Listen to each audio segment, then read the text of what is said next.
So today we're going to get into how to do web development. Now, and I want to draw a quick distinction before we get into stuff.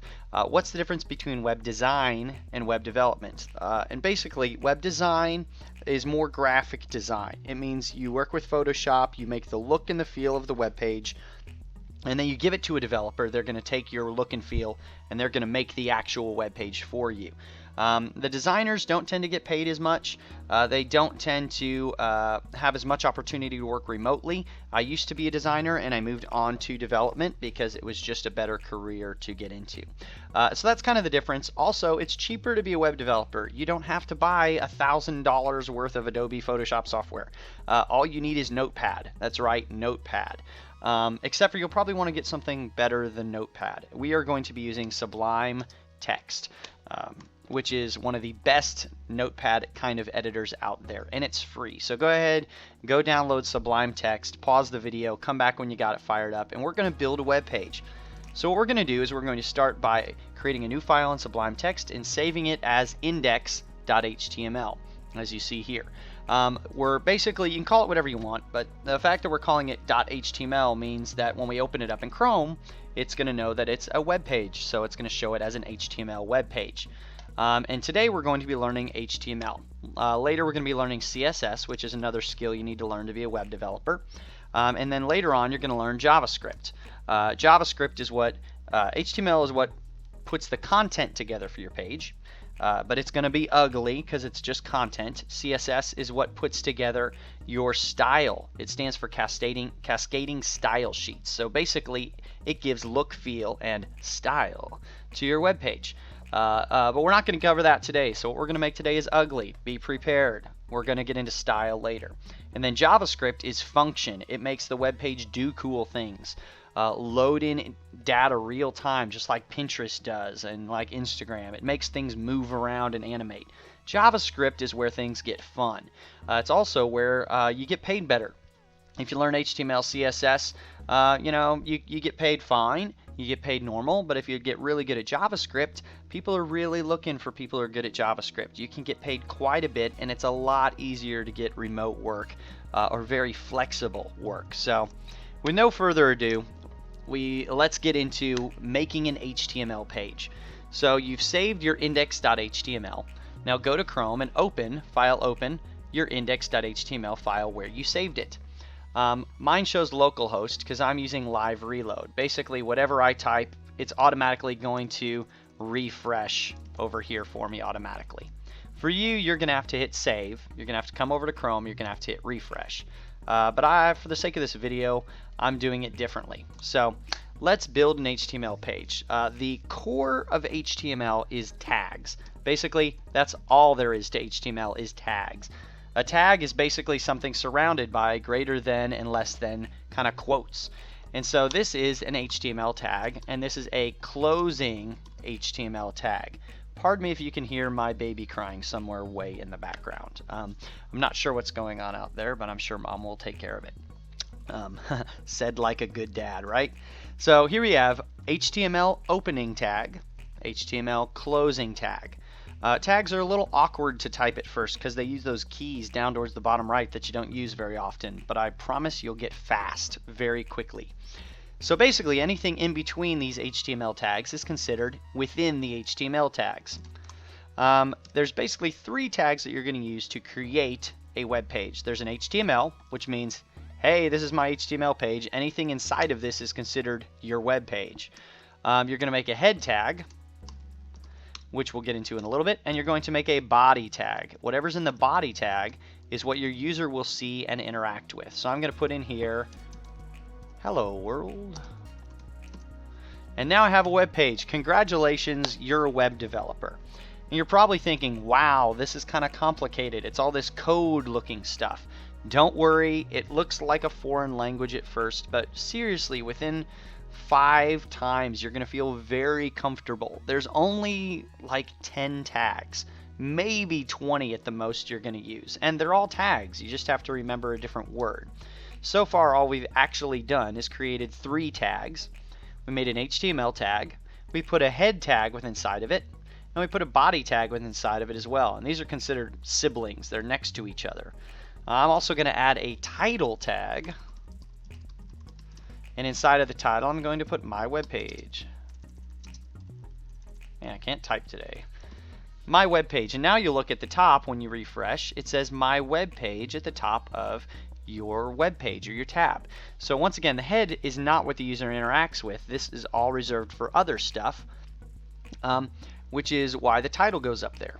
And so the body is what the user interacts with. And we did hello world, and the rest of our example will be adding other tags in here. So let me show you kind of some other tags. This is bold. So we're going to wrap bold, or it's called wrapping it, in B tags.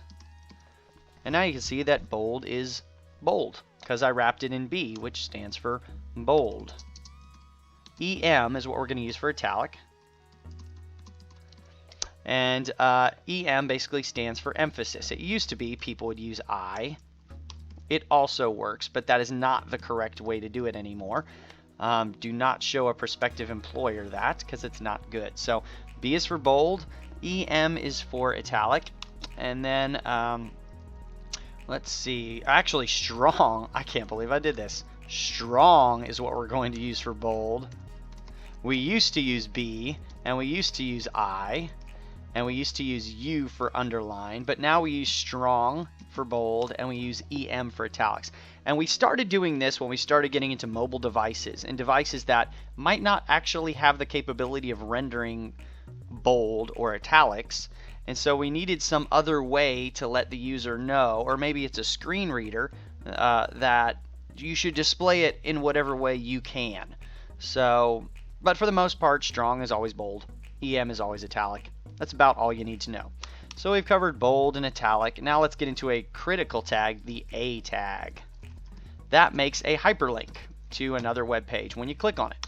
So we're going to make A, google.com, and guess what? It doesn't go anywhere.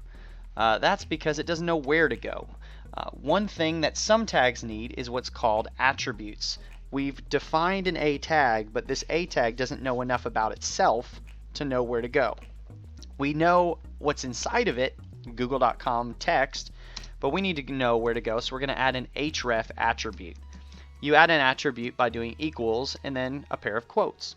And whatever's inside of the quotes is setting the href. So google.com. There you go. And look, magically now I'm underlined and I have that purple color because I've been to google.com before. And look, I can now go back and forth from google.com to my web page. All like that. You're now a web developer. It's tremendous. So let's do another tag, an img for image. And this one needs to know what the source of the image is. I'll leave that blank for now. And that's all an image tag is. For the source, I'm going to go look something up on Google. And let's just look up an image of Simon Cowell. Sure, everybody loves Simon, right? Why not? Let's view image. I'm going to copy the URL.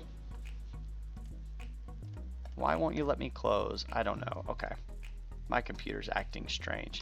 Hit save, and look, there we go. Google.com link, and a nice link to Simon Cowell's website. Let's see if I can close this. There we go. So basically, that's your core tags. Another thing you'll probably notice is these are not coming onto new lines like we've typed them out. At first, that doesn't make sense, and it seems very bad. But later on, you'll realize it's very, very good. How HTML works is it does not recognize anything except for how you program it to go. So unless you say it with tags, it doesn't know what to do. And that's because these things can get huge, or sometimes they'll get word wrapping like this, and it just doesn't know what to do, so it's not going to make any guesses for you. If you don't say line break, which is a BR tag, it doesn't line break. So there we go, I added a BR tag, and now it's bold. Whoops, I want to add another line break, because right now Simon Cowell's on the same line as all other friends. So I'm going to BR. There you go. So now we got, this is bold, line break, this is italic, google.com, line break, and an image. That's kind of how you start structuring your web page.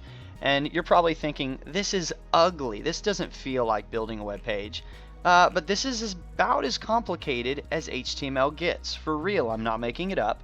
HTML is not much more complicated than this. You just have to remember a few tags, a few attributes like href and source, and that's about it. I can show you a few more tags here. UL is something you'll use a lot. That stands for unordered list. And inside this, you'll add LIs. So here I've added an LI, which stands for line item, item 1, item 2. And now you'll see we've got our, I'm going to get rid of Mr. Simon. Nobody likes to see him for very long anyway. Okay, there we go. So now we've got an unordered list, which by default is just going to display with bullet points. Item 1, item 2. You can style these a lot of different ways, so you're going to use the UL a lot. Anytime you have a list of items, you're going to use a UL with LIs inside of it. A drop-down navigation is a list of items. You'll use UL-LI. An actual navigation is a list of items. You'll use UL-LI. A list of MP3s in a fake MP3 player online. ULs with LIs. Another thing very similar is OLs. And that is ordered list, and that actually by default is going to spit out numbers for each item. You don't really use this one very often, but it's helpful to know that it exists. We're almost out of tags, honestly, folks. There's div tags, which you use a lot, but we're not going to show you. That's basically for styling, so we're going to leave it untouched right now. Span tags, you'll also use a decent bit, but once again, that is for styling. So that is about as complicated as HTML gets. All you have to do is get comfortable typing in tags, and you're pretty much an HTML developer. Paragraph tags, those are important, and header tags, and then we'll be done. P is for paragraph. That's another way to kind of separate text. Let's say we added this 4 times. It's starting to get all messy.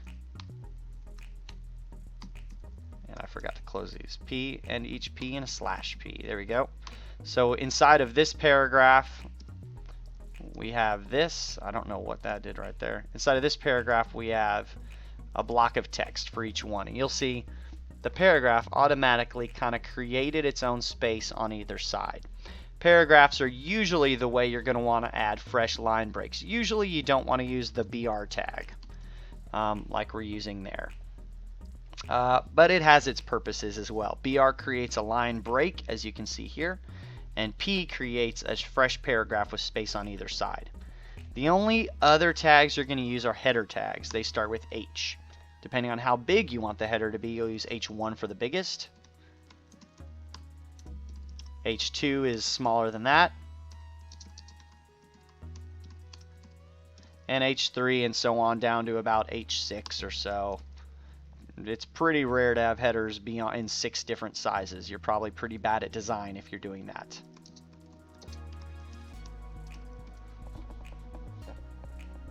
And when it refreshes, there you go, big, not so big, not really big, and then we're down to our normal text. So that is HTML design. So our next thing, we're going to cover style, so you can actually not feel like a fake developer. You get to feel like a real developer in the next one as we start to style our things. CSS gets a little more complicated, so I'd encourage you to take a little time, make some links, make some different web pages, and just have fun with HTML for a little while before you move forward. In our next one, we're going to do a little bit more advanced HTML, and we're going to do a little bit more style.